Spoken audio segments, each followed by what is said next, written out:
Another Impressionist artist was Camille Pissarro.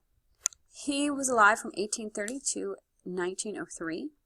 He painted during the 1870s in a style that was similar to Monet. But instead of Monet's expression of modern middle-class life and scenery, Pissarro identified more strongly with peasants and rural laborers. Pissarro was born in the Danish West Indies to a French family, and he grew up near Paris. He studied art in Paris in the 1850s and 60s, and he embraced Impressionism in 1870 while living in London. He worked closely with Monet there in London. He went to London to avoid the Franco-Prussian War. And he also dedicated himself to working outside and enjoying natural light and its effects. Both he and Monet had a lightened palette and a loose way of handling paint. When Pissarro returned to France, he moved to a small village northwest of Paris, and he painted rural themes, agrarian themes like orchards and tilled fields. This is an example of one of the pieces that he painted in that small village. This is Woodland Landscape at Les Hermitage. It's an interesting composition. We see the scene through the foreground of the trees, which serve as these screens kind of blocking us from actually seeing a really good look at this village. He uses very short brushwork. It makes the overall scene look very blurry. He also uses that lightened palette and that mixing of paints on the canvas like Monet and Manet. He uses natural light. We can see that it's kind of darker. He's really paying attention to how it would actually look. It's like darker here in the forest floor and then lighter where there's not any trees in the background over the village scape. It's kind of clear and sunny sky. Kind of just a different composition than what we're used to looking at, that the subject matter, which is this town really, or this village really, is blocked by this wooded landscape. So I guess you could argue that the wooded landscape is actually the subject matter, and it sort of makes comments that way. Pierre-Auguste Renoir was more typical of Impressionist style painting in the fact that he painted scenes of upper middle class life. He met Monet at the Academy of Fine Arts in 1862. He was already a painter and he was interested in painting figures. In that he was influenced by Courbet, but his association with Monet took over his work, and so he started creating pleasant scenes of outdoor life. By the mid-1870s, Renoir was combining Monet's style in the rendering of natural light with his own taste for depicting figures.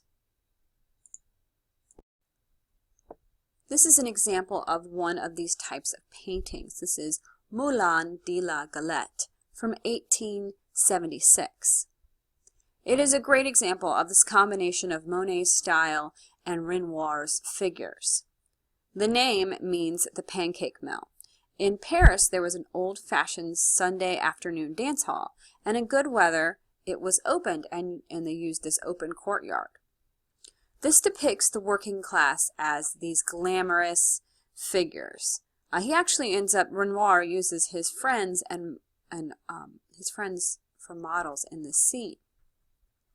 In this work, we see attractive people smiling, dancing, and chatting. Everybody looks like they're having a really good time.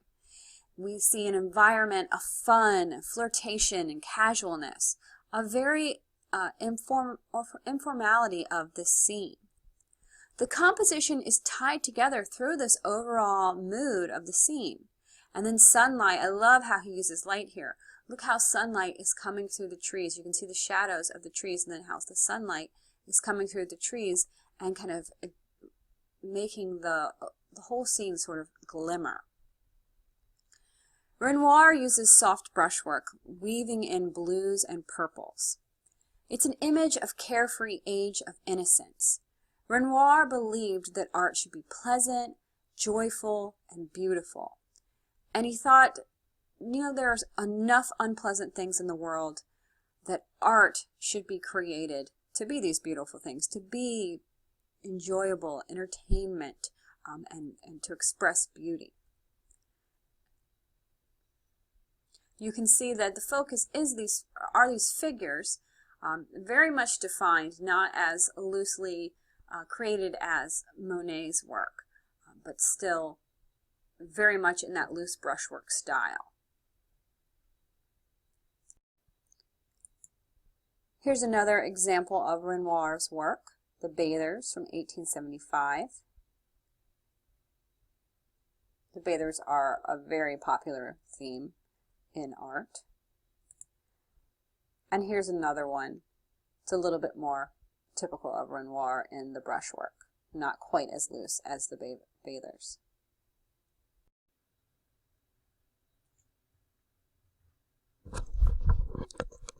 Edgar Degas also painted in a similar brushwork, similar style, but his work is a little bit tighter. His brushwork is a little bit tighter. He painted subjects of urban leisure, but he did not paint outside like more traditional Impressionists. He composed his pictures in his studio, working from drawing, so he's more of a traditional painter in that way. He received his training at the Academy of Fine Arts in France in the mid-1850s. He studied the Italian masters in Italy, and his style is really into firm drawing and careful compositions. He was not spontaneous like other Impressionist artists. He was the son of a banker, and he was a good friend of Manet. He was well trained in traditional art. He began by painting portraits, but he believed that traditional painting had no future. So in the 1870s, he turned to modern subjects such as racetrack scenes, music hall scenes, opera, ballet scenes, and he gets really into ballet scenes. He enjoyed observing rehearsals and performances, and in a way, he creates his own visual choreography in his dance images. This is rehearsal on a stage, or ballet rehearsal. This is actually not an actual event. So again, he didn't just paint from real life. He makes a bunch of sketches, and then he goes into his studio and he creates this very composed scene in his imagination. So that's what we have going on here. This scene is viewed from an opera box close to the stage, and it's creating this abrupt sense of a foreshortening of the scene. So that's actually kind of cool where the perspective is. It just kind of puts it all very closely together. He was very influenced by Japanese prints, having kind of that shallow stage and that sense of foreshortened perspective. Also that contrast of colors and use of line. You can see he does less with modeling here and more with the use of black outlines. You can see that a lot in his paintings. He also randomly cropped figures to show, like this one right here. This is really weird. We really haven't seen that very much. Or over here, where this woman is just like cropped right down the middle to show, he did that to show the influence of modern photography. He was also a photographer. He is different from the Impressionists in the fact that, one, he's doing these interior settings. He's using artificial light. And two, that he's doing this composed compositions in his studio, really.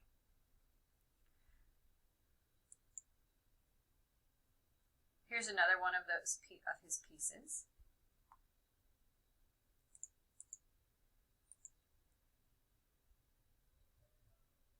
In an image like this, you can really see the influence of Japanese prints with that strong outlining and the kind of flatness of the image. The most well-known female Impressionist artist was Mary Cassatt, and she was actually American. She was born in Pittsburgh to a wealthy family. She studied at the Pennsylvania Academy of Fine Arts in Philadelphia from 1861 to 1865. Then she moved to Paris for further training. So she's doing what most all American artists did during this time. She would go to Europe to receive serious training. This is still the dominating trend at this point in history. She lived in France for most of the rest of her life. Her early paintings in France in the Salon attracted the attention of Degas, the guy we're just talking about who does ballerina paintings.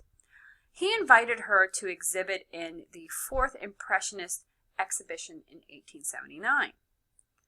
Now, like Degas, she was mainly a studio painter, which means she's not going outside and painting as much as other Impressionists like Monet. She does dislike the salon system. She believes that it is a tyranny of the jury system. Her work is interesting because it depicts the world in how she saw it, but also what she was allowed to have access to. So she had access to domestic and social life of well-off women, where someone like Degas would not have had that intimate access. So she paints scenes that depict these situations. This is her Woman in a Lodge. It was exhibited for the 1879 show. She uses bright, luminous colors, fluent, loose brushwork. It's an urban subject matter. Here she is at the opera. And we're looking at her as if we are in a balcony close by, and she is looking out at the show. So we're looking at her, and there's like a mirror behind her, and that's where we could maybe like see where we are looking at her. So it's this kind of interesting play with mirrors, and you can see her back, so we can tell that it is a mirror, and you can see the back of the chair as well. If you look really close at these details, you can see that some of the other opera goers are scanning the crowd and checking out everybody, seeing who has the best outfit and things like that. So it's just a scene of upper class female life. Her later works, like this one over here, Maternal Caress, was heavily influenced by Japanese prints. She used a lot more solid forms and off-balance compositions. So here is just an example of, here is a Japanese print that we can kind of get a good example of here. Also actually demonstrating something, a similar subject matter as well. So in her scenes, she's using dry point, soft ground etching with aquatint paper. And again, we're seeing another scene of the female realm. It's flat, it's almost awkward, it's the dimensions of the chair kind of make it seem like that the child is going to kind of tumble off her lap. It's kind of unclear where her lap is. Like, I mean, yes, it's there, but how does that work with the dimensions of the chair? Still, it is this intimate, tender moment between mother and child, something that a father during this time may not have experienced. You can see that she does use this strong outline, as do Japanese prints as well, and also this use of patterning we can see in Japanese prints too. And here's another example of a Japanese print. So you can just see kind of the flatness, although I think this one really does a great job of conveying that kind of flatness, lack of three-dimensionality really, and that use of black line. So Mary Cassatt returns to the U.S. and is very connected in U.S. upper class society, and she encourages her friends and relatives to buy Impressionist work. And she creates basically a market for their work in the U.S. Before they actually become super popular in France.